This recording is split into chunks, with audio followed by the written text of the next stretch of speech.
sabemos que todo aquel que ha nacido de Dios no practica el pecado. Pues aquel que fue engendrado por Dios, Dios le guarda y el maligno no le toca. Dios es nuestro refugio. Dios es nuestro amparo, nuestra fortaleza. Él es la roca eterna de nuestra salvación.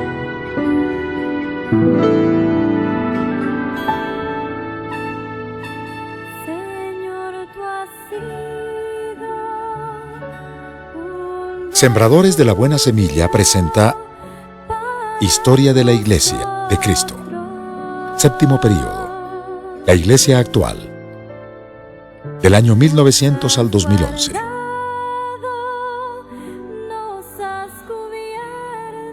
Edición especial. Iglesia Los Amigos. Área Hispana.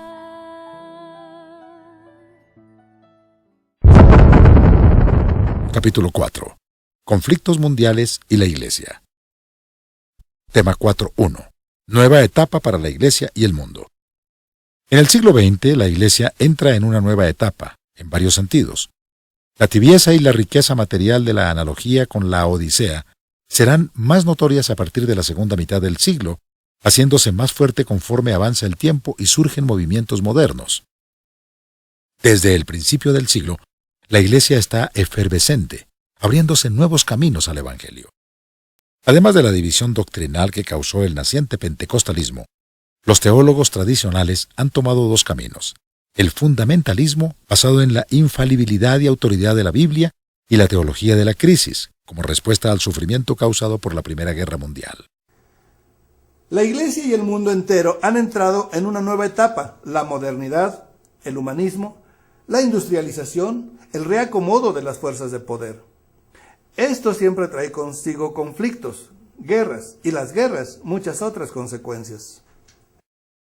Tema 4.2. La Primera Guerra Mundial y la Iglesia. 1914 a 1918.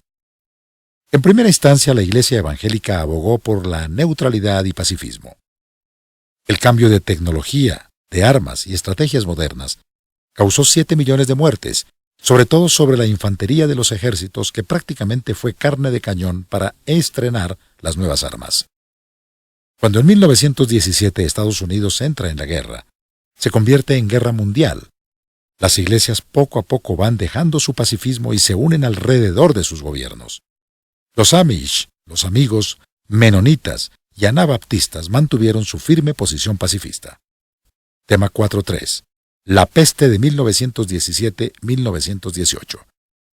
Los pueblos centroamericanos no sufrieron la guerra en sí, pero no pudieron pasar desapercibidos ante algunas de las consecuencias de ella, como fue la peste de 1918 en Centroamérica. La peste era una especie de gripe, con temperatura alta y sangrado de nariz. Las casas permanecían cerradas. Fue una experiencia tremenda y horrorosa, pero a la vez una gran oportunidad para la Iglesia de mostrar el amor de Cristo. La mayoría de las iglesias ven la guerra y la peste como una tragedia, pero no se mueven. Algunas toman parte activa en la asistencia a la sociedad, como es el caso de la iglesia Amigos, que ya es tradicional su activismo ante las tragedias. Las misioneras fungían como enfermeras. Se organizaron para auxiliar a los enfermos y algunos hombres ayudaban a recoger a los muchos muertos. Tema 4.4. La Segunda Guerra Mundial, 1939 a 1945. Esta fue la peor tragedia para la humanidad. En un espacio de 6 años murieron más de 70 millones de personas y millones más quedaron marcados o lisiados de por vida. Como pueblo, los judíos y los rusos fueron los que más sufrieron. Según el plan de Hitler, la solución final para el problema judío era que deberían ser exterminados totalmente. Los alemanes eliminaron 6 millones de judíos de la peor manera que la maldad humana pudiera inventar, usándolos en experimentos y buscando formas de asesinarlos masivamente, al menor costo. Una bala era más valiosa que la vida de un judío. Por ello se crearon los grandes hornos crematorios masivos. Rusia perdió gran parte de su población. La Iglesia ortodoxa llegó a pecar de servilismo, tanto la rusa a Stalin como la alemana a Hitler, por quien de manera exagerada hacía oraciones como su gran líder. Hitler, a pesar de ser católico, convenía en que existiera una iglesia evangélica alemana, pero supervisada por su gobierno nazi y bajo sus propias directrices. La iglesia evangélica en Alemania quedó dividida y nulificada a favor y en contra de Hitler. En el mundo poco se sabía de la realidad, porque lo que más podían hacer los cristianos de entonces era orar. La Iglesia Católica firma en 1931 un concordato, un tratado entre los nazis y el Vaticano del Papa Pío XI. El anuncio que lo firmó el cardenal Pacelli fue el Papa durante la guerra. Pío XII, muy criticado por el mundo por su pasividad en la Iglesia Católica ante el exterminio de judíos. Después, el Papa Juan Pablo II pidió perdón a los judíos, pero la verdad, el nazismo había sobrepasado al Vaticano en poder. Solo el mundo unido pudo derrotarlo.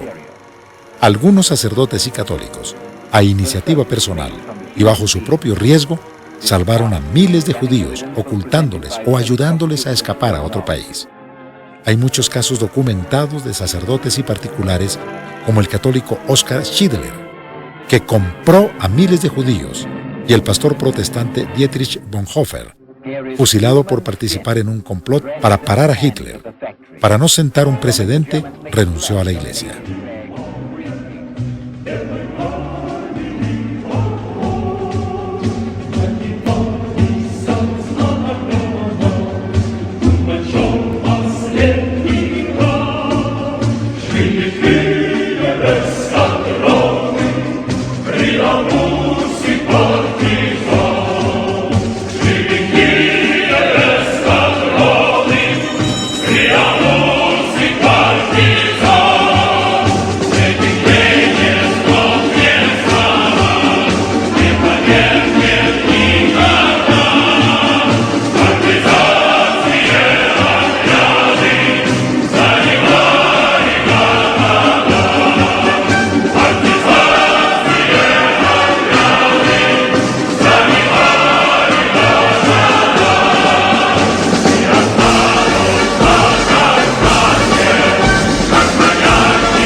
Uno de los pocos movimientos fue el Sínodo de Barbie, Alemania, en mayo de 1934.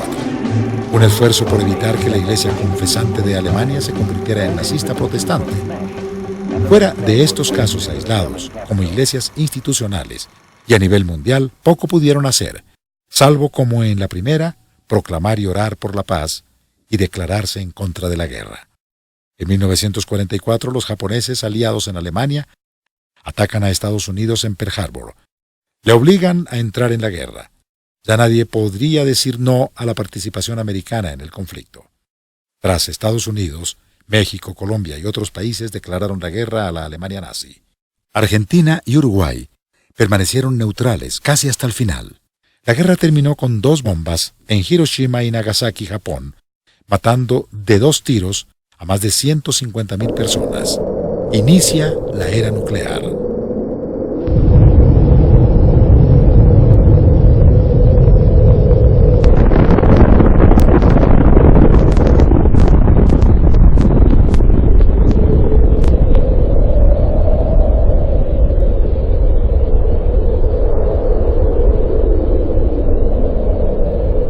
Se hace énfasis en esta tragedia porque la sufrió el pueblo de Dios, Israel.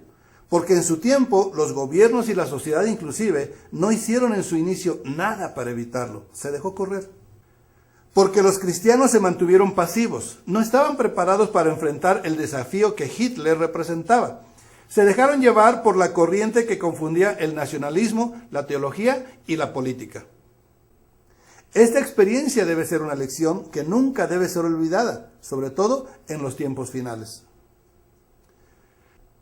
Después de la guerra, condenados en el juicio de Nuremberg, Fueron ejecutados en la horca los 10 más altos jefes nazis. Hitler se suicidó antes. Esto es figura con el libro de Esther, cuando Amán y sus 10 hijos son llevados a la horca por tratar de exterminar al pueblo judío. 10 a la horca, 10 a la horca, por el mismo crimen, a 2500 años de distancia. Acto simbólico de Dios sobre su pueblo. Este pueblo, aunque está apartado de sus funciones de ser medio de bendición para el mundo, provocado a celos con la iglesia, aún así sigue siendo pueblo de Dios. Tras la guerra, se reafirmó la necesidad de que las iglesias se unieran. Así surgió el Consejo Mundial de Iglesias CMI, descrito en el capítulo anterior. Conflictos siempre han habido. La palabra del Señor dice que por el corazón del hombre siempre hay guerras y hay opiniones diversas que no funcionan unas con otras. Lo que el Señor quiere es la unidad, pero resulta difícil muchas veces la unidad. Entonces, ¿qué posturas toman las iglesias? Es importante saber qué posturas toma usted como iglesia. La iglesia Amigos ha tomado posturas a raíz de los conflictos mundiales y por el tiempo que tiene de existencia. En la Primera, en la Segunda Guerra Mundial, siempre ha tomado posturas. Pero las posturas que ha tomado son posturas realmente de ayuda a la sociedad.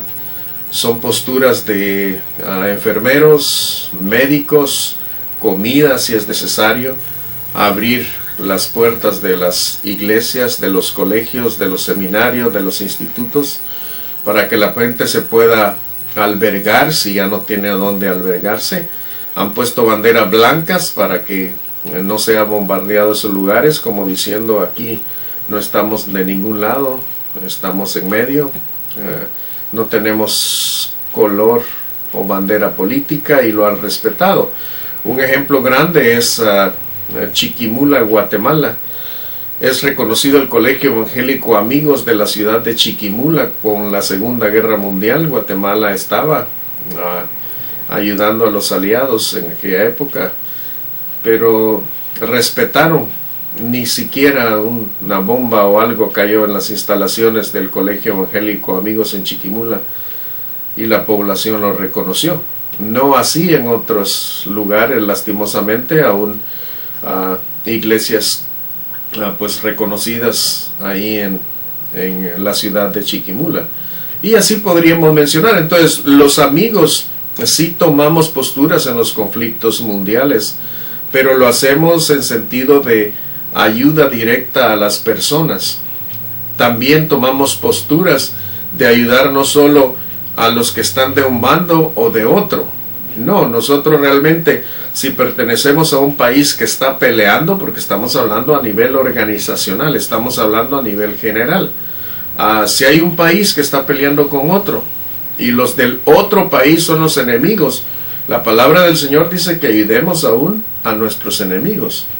Por eso la iglesia Amigos, cuando toma posturas de ayuda, las toma de tal forma que ayuda aún a los enemigos, porque la palabra del Señor es específica. Nuestra mayor postura como organización, como institución, que ya lo tenemos detallado y lo tenemos específico en nuestras creencias internas, es que debemos orar, debemos de interceder, que es importante, como nos lo explica la palabra del Señor, la intercesión, la oración, porque dice la palabra que cuando nos ponemos 2 o 3 de acuerdo, Él en su infinita misericordia va a hacer bastante allá. Y también dice la palabra que cuando presentamos nuestras necesidades unos y otros y clamamos, Él nos escucha. Así que es importante entonces la oración, y lo tenemos registrado, que cuando ya se ven amenazas, cuando se ven situaciones de conflictos difíciles, que recordemos que la oración es importante. Otra cosa es la enseñanza que dio Jesucristo: dad al César lo que es del César y dad a Dios lo que es de Dios. Capítulo 5. La sociedad mundial. Tema 5.1. Los amigos en la sociedad. Estamos en el mundo, pero no somos del mundo. Hablando de la sociedad en general, hablando de cómo estamos en este mundo, la palabra del Señor dice que estamos en el mundo, pero no somos del mundo. Y cuando oímos hablar eso de parte de la palabra del Señor, nosotros reconocemos que aunque somos parte de este mundo, este realmente no es nuestro mundo, vamos de paso. La situación difícil es que hay muchas iglesias que creo que están confundiendo a sus miembros. Nosotros como iglesia amigos luchamos para no hacerlo. Y dicen que se tienen que involucrar sus líderes, aún en situaciones de partidos políticos. Y la verdad es que nosotros pensamos que no, porque nuestra comisión es otra. Nuestra comisión es la de ganar almas. Es muy distinta a la de un partido político. Debemos de orar. Debemos de clamar por nuestras eminencias, por nuestras autoridades, y el Señor sabrá a quién pone o a quién quita, pero nosotros no debemos de estar en partidos políticos, porque realmente esa no es nuestra misión. Nuestra misión es bien distinta. Pero aunque vivimos en la sociedad y nos esforzamos por ser mejores en nuestro trabajo, en empresas o a nivel de estudios, o ser parte del engrandecimiento del barrio si hay que hacerlo, limpiar nuestra calle, pintar nuestras casas, para que nuestra ciudad esté bonita, nuestro país esté bonito. No es que no vamos a hacer nada de eso, pero simplemente si ya tenemos un llamado, no podemos confundir ese llamado por decir que somos parte de la sociedad, y si nosotros vamos a llegar a hacer algo, lo vamos a hacer mejor que otras personas. Pero recordemos, si ya tenemos el llamado para salvar almas, mantengamos ese llamado, porque aquel que ha puesto la mano en el arado, dice la palabra, no mire hacia los lados ni mire hacia atrás, sino mire al frente para hacer bien el trabajo que debe de hacer. Tema 5.2. Factores de cambios en la sociedad y la Iglesia siglo XX. Algunos de los efectos que ocasionaron los principales cambios en la sociedad y en la Iglesia en el siglo XX, de 1901 al 2000 y por extensión hasta el 2011. 1. Las grandes guerras. Al terminar habían creado una necesidad de mano de obra y tecnología para restaurar los países destruidos. Esto crea un auge económico nunca visto ni vuelto a repetir. Las décadas posteriores a la guerra, principalmente los 50s y 60s, han sido los de mayor prosperidad en la mayoría de los países. 2. El modernismo y la prosperidad. Provocan un sentido de confianza, comodidad y riqueza que les da a los habitantes la impresión que ya todo lo tienen ganado. En lo sucesivo todo irá hacia el progreso, la tranquilidad y la seguridad. Ciertamente ha sucedido, pero esto empezó a entibiar a la Iglesia. La manifestación de la Odisea de Apocalipsis 3. 3. La Iglesia electrónica. La tecnología y las comunicaciones facilitan nuevos métodos de llevar el Evangelio. Al principio con temor. Por ejemplo, el evangelista G.G. Ávila empezó como enemigo de la televisión, pidiendo se sacaran esos aparatos de los hogares y los destruyeran porque eran del diablo. Un par de décadas después, ya era el evangelista que más usaba la televisión, incluso con satélite, para anunciar el Evangelio al mundo con gran éxito. Hacia el 2011 ya es muy común el uso del Internet y otras herramientas para ese mismo fin. Lamentablemente, como muchas herramientas de trabajo, es también un arma de dos filos. Edifica o destruye, según quién y cómo la use. 4. La Iglesia y la sociedad se han vuelto más indolentes, más indiferentes. Hay grandes necesidades en el mundo y en la calle por donde pasamos, y se pone en evidencia la actitud religiosa de buena parte de la Iglesia, tipo la parábola del buen samaritano, sacerdotes y religiosos indiferentes al dolor humano.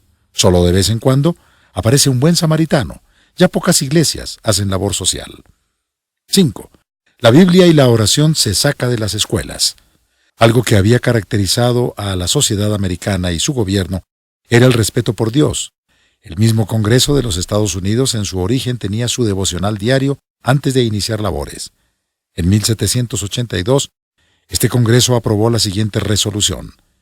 El Congreso de los Estados Unidos recomienda y aprueba la Santa Biblia para el uso en todas las escuelas. De 108 universidades, 106 eran cristianas. En la de Harvard era obligatorio el griego y latín para con ello poder estudiar las Escrituras. Que todos los estudiantes sean claramente instruidos e instados a considerar bien que el fin principal de su vida y estudios es conocer a Dios y a Jesucristo, lo cual es la vida eterna. Juan 17:3. Pero en 1960, la senadora atea Madalyn Murray O'Hair, con una nueva interpretación de las leyes, logra hacer se deje de orar y leer la Biblia en las escuelas. Una vez logrado este objetivo, se nota que la sociedad empieza a decaer en su moralidad, declive que no para hasta hoy. 6. Las modas doctrinales aparecen con más frecuencia. Siempre ha habido corrientes de pensamiento novedosas y en las últimas décadas esto se ha acelerado. Esto surge cuando el pueblo que las adopta y promueve manifiesta su desconocimiento de las doctrinas cristocéntricas y se deja llevar por modas y novedades, lo que manifiesta una ligereza en la enseñanza bíblica. Esto es responsabilidad de sus pastores y maestros.